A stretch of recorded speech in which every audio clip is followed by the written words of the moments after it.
job, the perfect heist. But there's no honor among thieves. There was guns, and they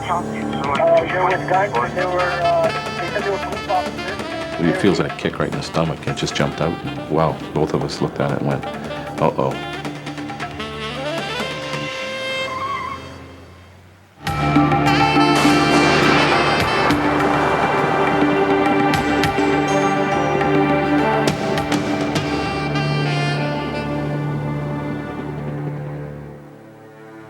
On the job application for some armored car companies, prospective employees are asked, "Have you ever thought about robbing an armored car?" If they answer no, they don't get the job. Everyone has had a dream about pulling off the perfect heist. Meet the three Ps. Angelo Portante, an armored car company employee for 8 years. Piero Perciballi, a veteran officer with the Toronto Police Force, and Pelliccione, a part-time chef and former bouncer. Angelo Portante and Piero Perciballi were ideal as the two masterminds. Angelo knew the inside workings of the armored car company, and Piero knew the inside procedure of the cops. Armored car security today is so tight that most thieves wouldn't waste their time trying to rob one. But no matter what protection these armored car companies install, there is a factor they can't control: the human factor. Angelo had a hunch that one of his fellow employees, an armored car guard who is also an auxiliary cop, would likely depart from procedure to help a fellow cop in trouble. Angelo's old friend Andre was going to play that cop. Are you starting to get the idea? On the morning of the heist, Angelo Portante calls Officer Piero Perciballi, saying everything is set for that night. Angelo then contacts 2 other accomplices, both truck drivers, to stand by for further instructions. Piero will control the whole operation from a distance. He knows that if it's going to work, everything would have to go off like clockwork. The conspirators meet before going into action.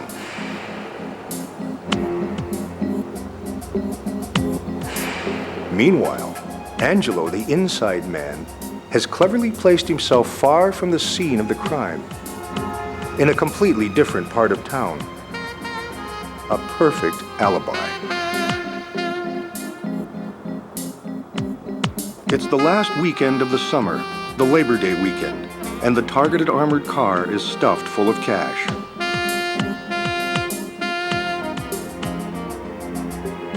To distract police, Piero gets the 2 truck driver accomplices to place phony 911 calls, saying that there is a brawl in progress and that a cop is in trouble.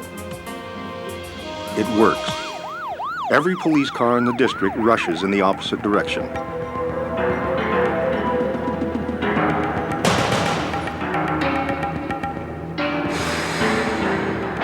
When the armored car arrives at its scheduled stop, Andre, the fake cop, goes into action.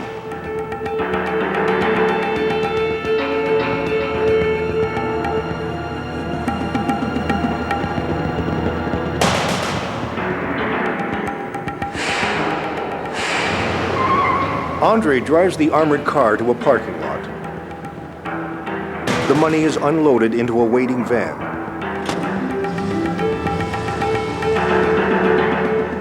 The van is then driven to a meeting place where Piero steps in and takes over. He drives off in the van alone.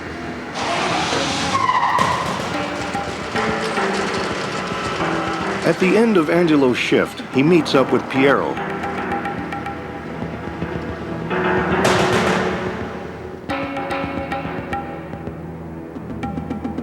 They're like 2 kids in a candy store. They've actually pulled it off. The armored car had been carrying over $3 million in cash. Gone. Minutes after the heist, police are called and arrive on the scene. Shortly after that, the armored car is found half a mile away, empty. Investigators immediately question the driver, since he is the only one who saw what happened. He says, "There was a cop who seemed to be in some kind of trouble and needed help. But when I opened my door, he pulled a gun on me and drove off with the truck." The armored car crew are all taken back to police headquarters to be questioned. All the police know is $3 million is missing. The investigators assigned to the case are Doug Quan and Rod Redquist. In an investigation like this, the first thing you want to do is clear the people who are working on the truck, because they are the most likely suspects right off the bat. Investigators interview all three of the armored car crew. But to the police, the driver is the most suspicious. He was very calm, cool, and Doug and I both found that very unusual given that set of circumstances. He certainly was a strong suspect because of the fact that on that evening he wasn't supposed to drive. He asked the other fella who was the guard if he would mind letting him drive for the evening. Not only this, the driver opened his door, breaking a cardinal rule, and admitted not wearing his gun, an equally serious breach of company rules. This was starting to feel a lot like an inside job. The ident squad goes over the armored car with a fine-tooth comb. You go in the truck, you don't know what is evidence. Anything could be evidence in that thing.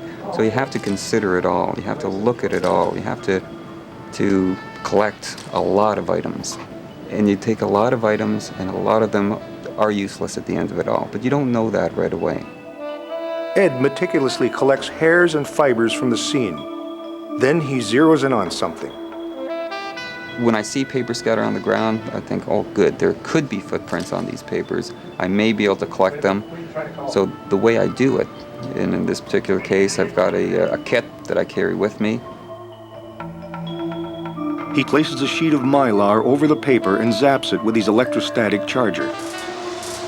And that gives it a static charge, and the mylar goes down into the paper, and the paper gets sucked up into the mylar, and the dust attaches to the mylar.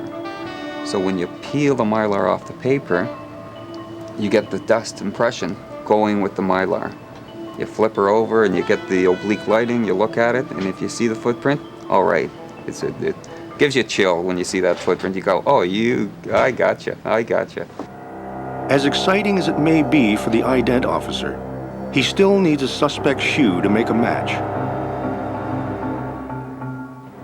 Police also suspect that the bogus 911 calls are connected to the heist. They were recorded on tape, but for the recordings to be useful as evidence, police need suspects and voices for comparison. They said they were police officers. Told me to call 911. Okay, where? Investigators were stumped. They had an armored car driver they suspected, a shoe print that wasn't leading to the bad guys, and 2 phony 911 calls. It looked like the 3 Ps were going to get away with it. Nervous about foot Headlines every day for a week, and the police still don't have a serious lead. A week after the heist, Angelo and Piero are sitting on the cash. But Angelo is starting to get cocky, flashing money around and talking just a bit too much. A $50,000 reward is offered for information leading to the arrest of the robbers. A man calls in with a tip. He suggests they check out someone the cops had more or less ruled out. Angelo Portante. They start to dig into Angelo's background. They learn that in addition to working as a guard for the company, Angelo also has his own private security agency on the side. Well, sure, we got information that he was a friendly type of guy, a likable guy. He was open, pretty courteous and cordial with everybody. He was a former auxiliary police officer. To investigators, Portante seems a long shot as a suspect, and besides, they know he was working far away from the scene at the time of the heist. They go back to the informant for more details. He described the bundles of money, which we did not make public. They had certain wrappers on them, and Identifiable markings on them. Only the person that had done the robbery or had spoken to someone would have knowledge of it. It is enough for police to set up a sting. They want to surprise Angelo away from his home, so he can't alert anyone or make a phone call and possibly move the money. We called them up and had a conversation with them, told them that we were in our own business and we wanted to arrange a contract where he'd be moving some product for us. And he was pretty excited that he may have a client here, and he agreed to meet us. And when we got there, he expected to meet a couple businessmen. Angelo is caught off guard. He's got $14,000 on him. He just kind of went pale, and I think he knew the gig was up. Police obtain a search warrant for Angelo's office and for his home. There they find some valuables that he couldn't possibly have afforded on his salary. We found approximately $170,000 worth of diamonds in a safe with an illegal weapon. And it just started to look worse and worse for him at that point. In Angelo's office, police find detailed cell phone bills. His telephone call display is especially intriguing. It lists the phone numbers of people Angelo called on the day of the robbery. It's a real windfall for the investigators.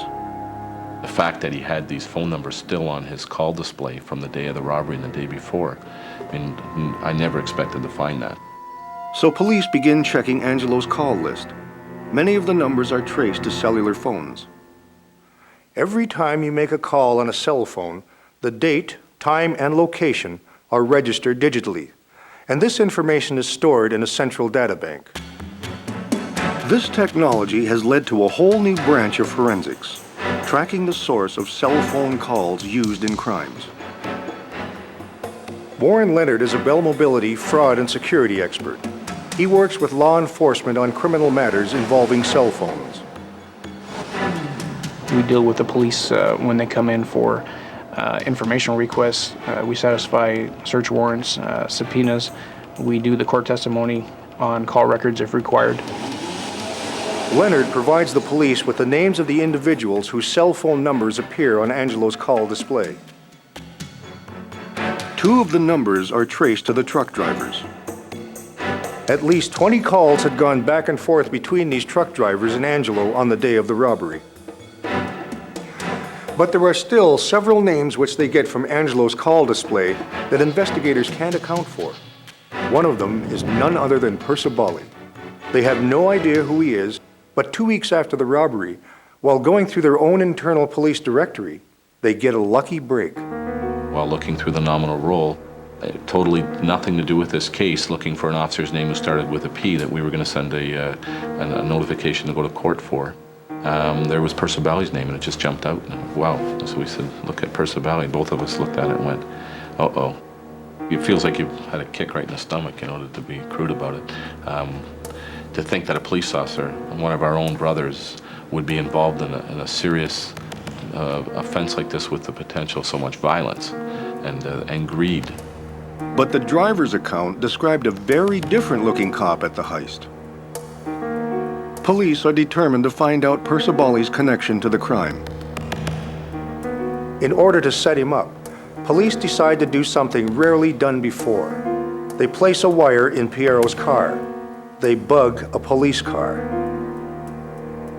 Police hope that Piero will lead them to the others involved in the robbery, and quite possibly to the missing millions. While Angelo sits in jail, detectives continue to investigate his cell phone activity around the time of the heist. Angelo might not have been anywhere near the scene of the crime, but his cell phone activities may turn his alibis into Swiss cheese. He is the custodian on that route, so he is by himself in the back of the truck. And it's a reinforced steel truck, so you can have your own private conversations in the back of that truck. Angelo's calls that night were not quite as private as he had hoped. His cell phone was also doing some talking to the database on the cellular network. We create a call record for every call that's made on the network. These individual call records have a variety of information stored in them, such as your mobile number, so we know who to build a call to, the numbers that were dialed, the duration of the call, and the location where your call was made or received. in terms of our towers. This is an example of a tower map. Here we have the red dot indicating the location of the tower. The outside area shows the diameter of the coverage area for the tower, and then you can see the individual pieces of the pie we call sectors. Calls can be traced to exact sectors, which can be as small an area as a few city blocks. Using this data, can detectives place these individuals at a certain place at a certain time? And can they relate this information to the execution of the perfect heist? Having trouble with keeping quiet. They lack hard evidence to make further arrests, so they focus in on Perciballi in hopes that he'll unwittingly provide a breakthrough. Through the wiretaps on Perciballi's car, they overhear him alerting one of the truck drivers that the heat is on. Police nab the truck driver and bring him in for questioning. They suspect that he may have been one of the 911 callers. They ask him to read the identical phrases recorded on the 911 call. The recordings are taken to Steve Pausak at the Center for Forensic Sciences. Okay, I want Dixon and Martin Grove. Pausak compares the 911 voices with the truck drivers through what's called a sound spectrograph. There's a big brawl behind the Kelseys. There's like 50, 40. There's a big brawl behind the. There's a big brawl behind. There's a big brawl behind the Kelseys. There's a big brawl behind the Kelseys. So He wants to determine whether the acoustical features of both voices are the same. There's a big brawl behind the Kelseys. There's like 50, 40. There's a big brawl behind the Kelseys. So like 50, 40 people.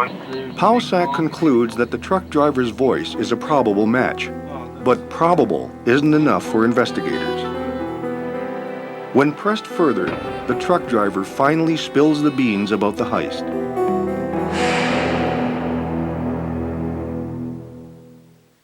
Investigators now have a good idea of how the crime worked, but they still need to pinpoint the exact whereabouts of the suspects on the night of the robbery in order to make a convincing court case.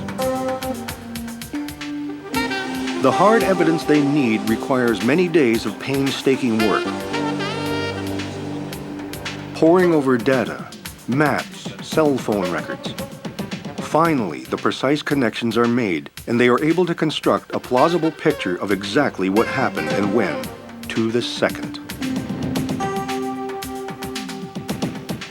10:48 a.m. on the day of the heist, Angelo calls Piero saying everything is on schedule for that night. 12:33 p.m., Angelo calls one of the truck drivers. It's the first of more than 50 calls back and forth between Angelo, Piero, and the two truck drivers that day. 4 p.m., the crew is observed leaving to do their rounds. 10 p.m., the conspirators meet before going into action. 11:02, they leave the meeting spot. 11:45, Piero, following the armored vehicle, has the truck drivers make the diversionary calls.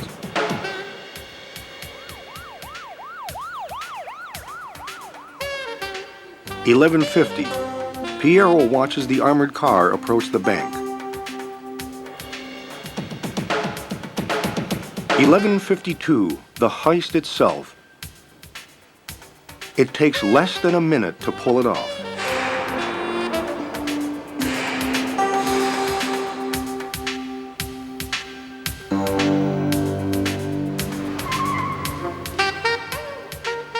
$12:14 a.m., Angelo is called in the back of his armored car and informed that everything has gone off as planned.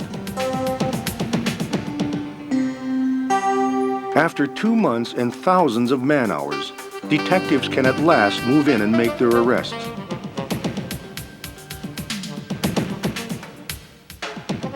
But there doesn't turn out to be much honor among thieves. The truck drivers decide to become witnesses for the prosecution against the Big Three: Angelo Portante, Piero Perciballi, and Andre Pelliccione. The cell phones told the story, and forensics could back that story up. But during the court case, they hit a major stumbling block. The three Ps all refuse to acknowledge that they even know one another. The whole case could fall apart unless the prosecution can link them. That's when investigators remember a piece of evidence they had not paid much attention to earlier. After they arrested Piero Perciballi, they found a small yellow sticky note in his briefcase. Written on it was the fake cop Andre Pelliccione's name. From looking at Angelo's daytimer, police believed it was in Angelo's handwriting. If they can prove it, a clear, unbroken chain can be established connecting the two masterminds to each other and to the fake cop. Fortunately, in this instance, I had a ton of printing. The day planner was just filled with hand printing and numerals all through it, so I had lots of material for comparison.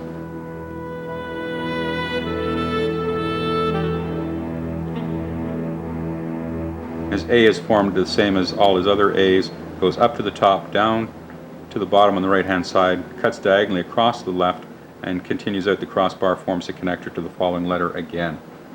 It was fortunate that Mr. Portante is such a distinctive printer or handwriter. All the forms came out beautifully for comparison. The similarities just jumped off the page. I ended up in a situation where I was sure that this was the same writer, and I didn't have any doubts whatsoever. That was the clincher. Angelo Portante got 10 years. Piero Perciballi also got 10 years. And Andre Pelliccione, 6 years. The two truck drivers got off in exchange for their testimony. But what happened to the money? Angelo's brother Tony claimed he gave 3 gun cases filled with cash to a friend, who in turn claimed he gave them to his girlfriend, but they were never found. To date, they've accounted for over $1 million. That leaves over $2 million still missing. Maybe it will turn out to be the perfect heist after all. The stories on Exhibit A are based on actual cases. The names of the victims have been changed to protect their identity.